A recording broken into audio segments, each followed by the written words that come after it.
इस तरह की जो भी धमकी देता है वो गलत बात है। भारत एक लोकतंत्र देश है और बाबा साहब ने जब संविधान लिखा था तो इस बात में संविधान में खास इस बात का ध्यान रखा है लोगों को बोलने की आज़ादी हो, और रतन लाल जी ने अपनी बोलने की आज़ादी का इस्तेमाल किया। हम लोग भी करते हैं, हम जिस समाज से आते हैं उस समाज की परेशानियों को हम उठाते हैं। दलित समाज में क्या हो रहा है, क्या परेशानी है, किस तरीके से उस पर अत्याचार हो रहा है, किस तरीके से उसको दबाया जा रहा है, यही बात हम उठाते हैं। अगर इस पर कोई धमकी देने लगे तो ये बहुत बुरी बात है। आपकी बातें क्यों बुरी लगती हैं इन लोगों को? वो इसलिए बुरी लगती है क्योंकि हम जो कहते हैं हमारा जो शोषण उत्पीड़न हो रहा है हम उसके खिलाफ आवाज़ उठाते हैं, और जब हम आवाज़ उठाते हैं तो जो दूसरे लोग हैं, जो अपर जाति के लोग, उन्हें लगता है ये हमारे खिलाफ बोल रहे हैं और इसलिए उन्हें बहुत बुरा लगता है। लेकिन हम तो अपने राइट की बात करें कि जो हमारा राइट 2500 साल से जो छीना गया, हमारा पढ़ने का अधिकार, हमारा ठीक से रहने का अधिकार, हमारे इंसान होने की गरिमा को जो छीन लिया है, हमें तो वो चाहिए। हम उसके लिए जब बोलते हैं तब लोगों को लगता है पता नहीं क्या चाहते हैं और ये जातिवादी लोग हैं, लेकिन जातिवादी हम नहीं हैं। हम तो अपने अधिकार की बात कर रहे हैं और वो हमें चाहिए ही चाहिए अपने अधिकार, ताकि हम जैसे लोग सब लोग खुशी से जीते, हम लोग भी वैसे जी सकें। हमारा जो इंद्र मेघवाल जैसे मारा गया वो ना मारा जाए, हमारी जो डेल्टा मेघवाल जो मारी गई, जिस तरीके से उसकी हत्या हुई, रोहित वेमुला की हुई, वो ना हो।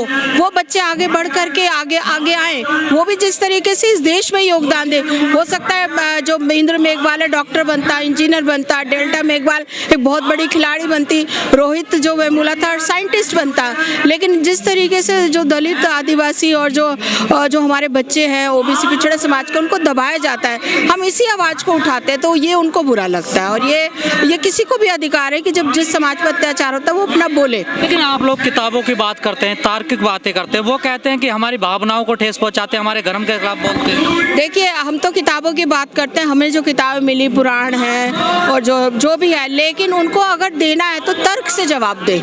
ऐसे धमकी देने से या उससे कुछ नहीं होता। मुझे लगता है कि अगर हम लिख करके अपना विरोध करें तो वो लिख के हमारा विरोध करें। हम तो अपने अधिकारों की लड़ाई संवैधानिक रूप से लड़ रहे हैं, संविधान लड़ रहे हैं। हाँ, तो वो तो हमेशा से करते ही आए ना बाहुबल का, लेकिन हमारी लड़ाई तो संवैधानिक, और हम रतन लाल जी ने जीता भी है संविधान से लड़ाई, उन्होंने जीती। हमारी पूरी लड़ाई संवैधानिक है। हम हमारी जो दलित संस्कृति है वो हत्या की, हमारी जो संस्कृति है वो प्यार मोहब्बत मिलजुल के रहने की है। हम जो है वो हमारी बुद्ध संस्कृति है जो सबके साथ मिलकर रहने की संस्कृति। हम कभी किसी पे हिंसा नहीं करते।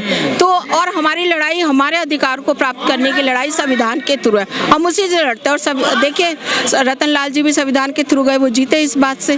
तो हमें अपने बाबा साहब के संविधान पे, अपने संविधान पे हमें पूरा भरोसा है और ऐसे लोगों को हम लिख के ही जवाब देते हैं। आखिर दलितों को क्यों हम निशाने पर देखा जा रहा है? जैसे आपने इंद्र मेघवाल का नाम लिया, अभी एक घटना मुजफ्फरनगर से आती, राम ने कहा हाथों से जूतों से मारा, तो ये क्यों दलितों को आप निशाना? दलितों को इसलिए निशाना बनाते हैं क्योंकि दलित तो विद्रोह करता है। जो जिस स्थिति में वो जी रहा है, जिस जाति के कारण उसकी स्थिति को इन्होंने नीचे ढकेला, वो उससे विद्रोह कर रहा है। वो नहीं मानना चाहता इनके 2500 साल पुराने कानून कि तुम ये चीज़ मत छुओ, तुम यहाँ मत जाओ, तुम यहाँ एंट्री करो, क्यों ना करें। बाबा साहब ने जब महाड़ आंदोलन चलाया था तो वो पानी पीने की लड़ाई थी। कालाराम मंदिर आंदोलन चलाया तो मंदिर प्रवेश की लड़ाई थी।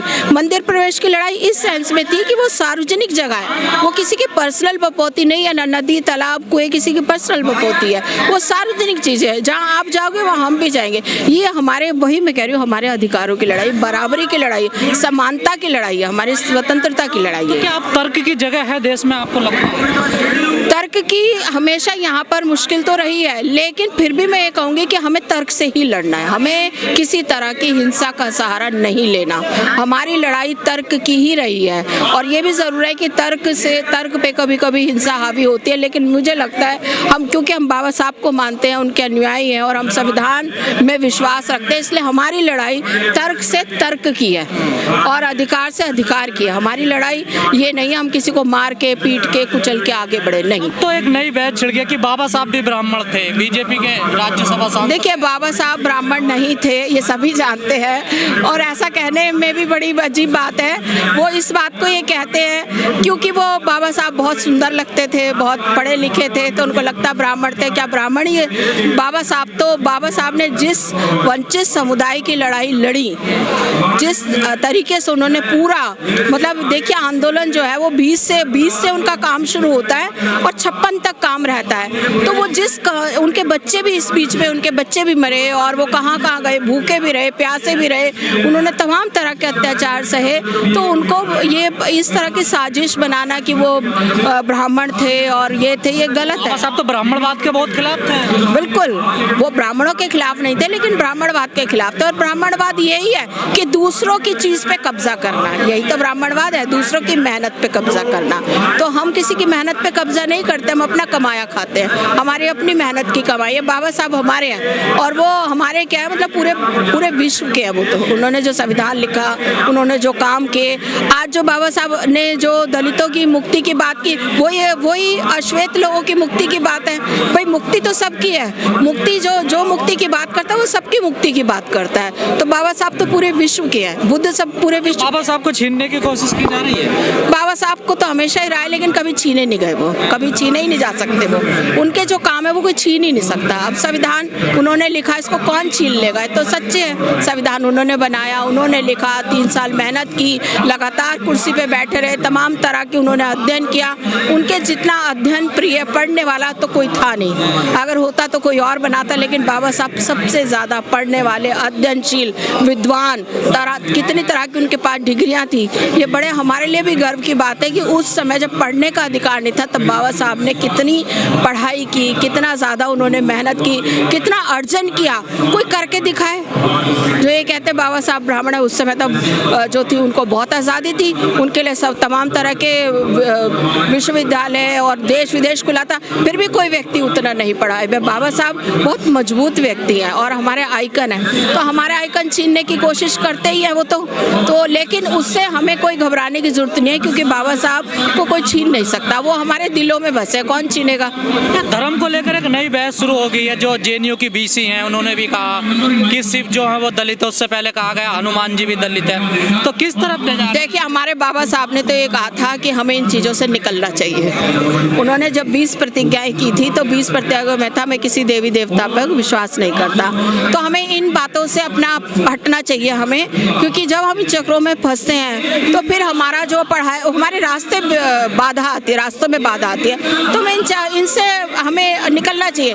दलित साहित्य, जैसे दलित साहित्य ने इन मिथकों से पार पाया है, वो हमेशा हम मिथकों की बात नहीं करते, क्योंकि सच्ची कहानियाँ तो है नहीं, तो मिथक है, हम इन पे नहीं जाते हैं। तो इसलिए मुझे लगता है आप इन सबको मिथक मान रहे हैं। ये तो मिथक ही है, मिथक है। और ये जो है बाबा साहब ने रिडल्स इन हिंदुइज्म लिखी थी, उसमें भी उन्होंने सिद्ध किया है। नाम तो समाज आपस में बढ़ रहे हैं, सरकारें बन रही हैं, सरकारें गिर रही हैं, आप मिथक बता रही हैं। नहीं, देखिए भाई, ये तो देखिए, मैं तो एक साहित्यकार होने के नाते बता सकती हूँ कि ये चीज़ें जो आती हैं जाती हैं, ये सारी बहसें चलती रहती है और ये समाज में चलती रहती है, कौन क्या है। लेकिन हम तो अम्बेडकर के न्याय हमें जानते हैं कि हमें अपने समाज के लिए एजुकेशन पे काम करना है, हमें अपने समाज को आगे बढ़ाना है। आप जो काम करते हैं समाज को जगाने का, आप जैसी धमकियाँ मिल रही हैं आप लोगों को, तो आपको क्या डर नहीं लगता इस बात का कि पीछे हट जाए? देखिए, ये सब तो जब कोई कबीरदास जी ने कहा है ना, कबीरा खड़ा बाजार में लिए बुराड़ा हाथ, जो अगर फूके आप ना चले हमारे साथ। तो कबीरदास जी भी यही कहते हैं कि जो समाज का काम करते हैं उनके लिए बहुत मुश्किलें होती हैं।